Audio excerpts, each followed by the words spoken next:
going to happen when Marshall Govindan, Satchidananda, is no longer part of this material world we live in? Okay, I'll answer it in three ways.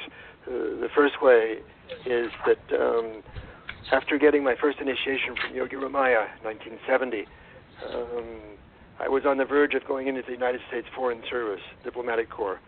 I had taken all the exams and been accepted.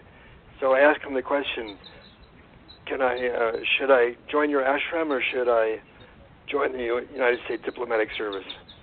And he would not give me an answer. He would just say, well, you can join the diplomatic service and come and see us, but he indicated no preference for which he allowed me complete freedom in choosing that.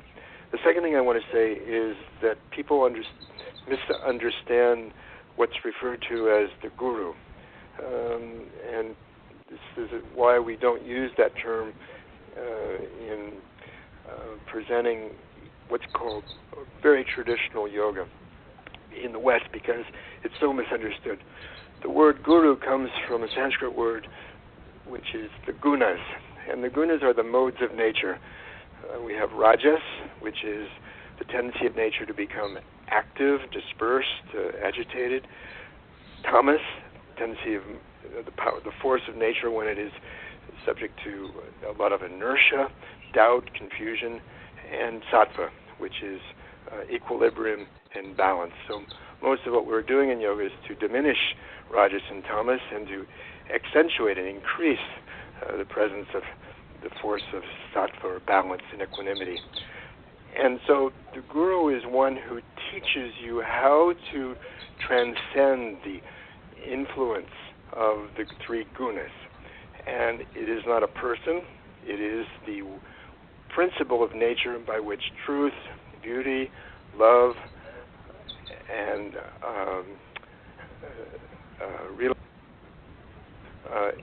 is realized.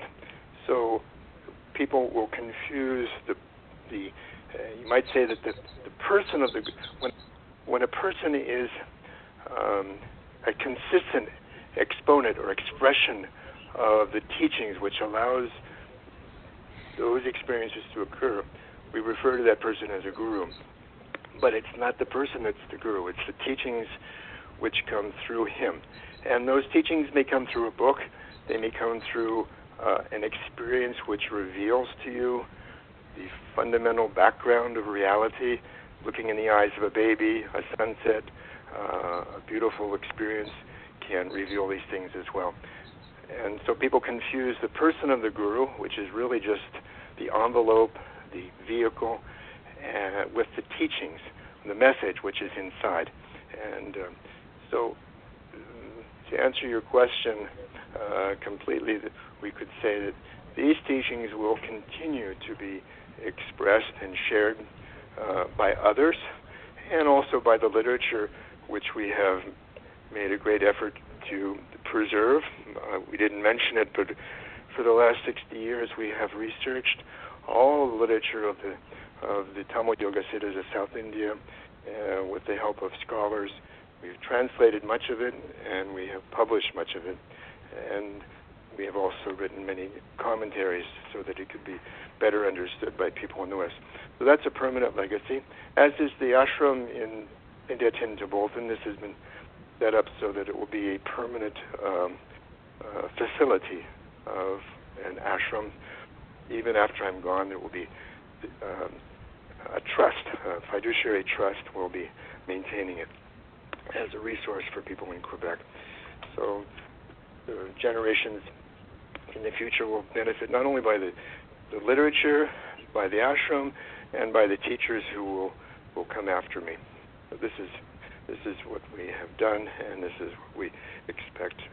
With God's grace and blessings and Babaji's direction, he is the guru of this tradition. You have put in place a structure that will allow the tradition to continue. It is not an individual ego trip that you've done. You have had help along the way. There's no doubt about this. And at the same time, you have not nominated ahead of time that this is the person who's going to follow and forward the lineage. In closing, Marshall Govindan, the time is flying. I know your time is precious. Time has flown. We can carry on and on and on. You've written so many books and published so much and done so much for humanity as a whole. What is your wish for the future? I'll leave you the last word. The last word is yours. In this turmoil period of humanity, where we see all these forces, all these problems that we experience, we observe externally. Just a wish. What is your intention? How do you see the future for humankind as a whole?